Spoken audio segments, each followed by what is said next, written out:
Selamat malam, jumpa lagi dengan saya Ciko Asa. Kita patut bersyukur kepada Tuhan karena atas penyertaannya, pimpinannya, sehingga kita pada malam hari ini masih memperoleh kekuatan, kesehatannya.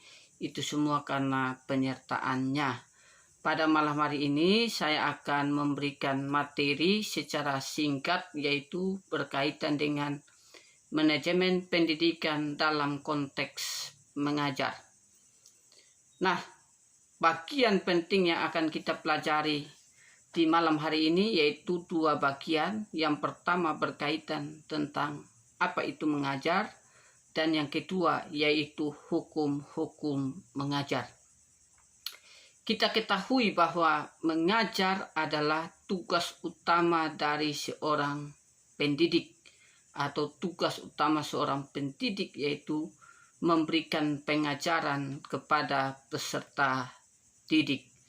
Nah, kalau kita melihat pengertian mengajar menurut Nana Suchana mengatakan bahwa pada hakikatnya mengajar adalah suatu proses, yaitu proses mengatur, mengorganisasi lingkungan yang ada di sekitar siswa sehingga dapat menumbuhkan dan mendorong siswa melakukan proses belajar mengajar.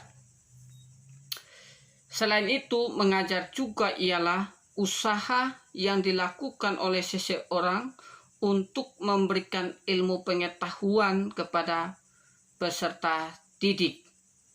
Nah, selain itu, guru dalam konteks mengajar yaitu memberikan pengetahuan atau ilmu pengetahuan kepada peserta didik, atau mentransfer ilmu pengetahuan kepada peserta didik melalui pengajaran, sehingga dengan pengajaran peserta didik memiliki pengetahuan yang komprehensif di dalam diri mereka.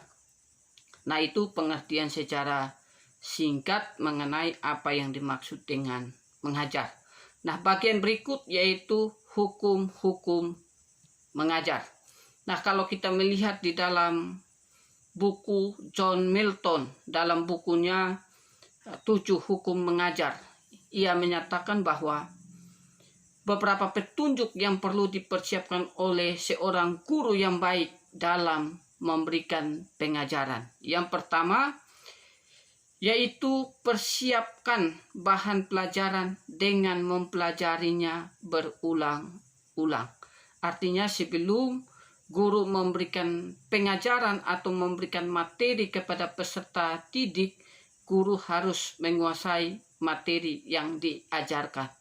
Nah, agar guru dapat menguasai materi yang diajarkan dengan baik, maka guru harus mempelajarinya berulang-ulang. Artinya, guru tidak hanya mengandalkan bahwa guru tersebut sudah pernah mempelajarinya karena apa yang ia ketahui dahulu sehingga ia memberikan pengajaran, melainkan ia harus mempelajarinya secara mendalam berulang-ulang sehingga materi yang akan diajarkan itu dikuasai dengan baik, sehingga ketika menyampaikan kepada peserta didik dapat memahaminya dengan baik. Bagian yang kedua yaitu carilah urutan yang logis. Carilah urutan yang logis dari tiap bagian dalam pelajaran yang dipersiapkan tersebut. Setiap pelajaran selalu berangkat dari pengertian yang dasar, yang sederhana, baru ke tingkat pengertian yang tinggi. Pelajari urutan-urutan yang logis dari pelajaran yang dipersiapkan tersebut sampai terwujud suatu pengertian yang dapat dipahami dan diuraikannya dengan mendalam. Bagian yang ketiga yaitu carilah analogi atau ilustrasi untuk mempermudah penjelasan fakta-fakta dan prinsip-prinsip yang sulit dimengerti oleh siswa, khususnya prinsip-prinsip yang bersifat abstrak.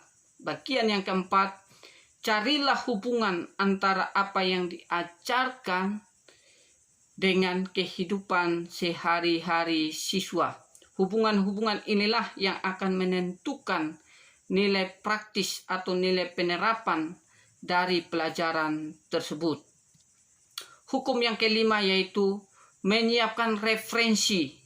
Gunakan sebanyak mungkin sumber atau referensi berupa buku-buku atau artikel-artikel dari jurnal atau bahan-bahan yang sesuai dengan materi yang diajarkan. Tetapi sebelum memberikan pengajaran, guru harus pahami dulu sebaik-baiknya sebelum disampaikan kepada siswa. Bagian yang keenam atau hukum yang keenam yaitu memahami secara mendalam. Harap diingat bahwa lebih baik mengerti sedikit tetapi benar-benar mantap daripada mengetahui banyak tetapi kurang mendalam. Dan hukum yang ketujuh yaitu menyiapkan waktu untuk belajar. Sediakan waktu yang khusus untuk mempersiapkan tiap pelajaran sebelum berdiri di depan kelas. Dengan persiapan matang, guru akan semakin menguasai pengetahuan dan gambaran apa yang diajarkan akan semakin jelas. Nah, inilah 7 hukum mengajar menurut John Milton. Kiranya materi yang singkat ini dapat menambah pengetahuan, wawasan bagi kita semua berkaitan dengan apa yang dimaksud dengan mengajar dan hukum-hukum mengajar. Sekian dan terima kasih. Tuhan Yesus memberkati kita semua.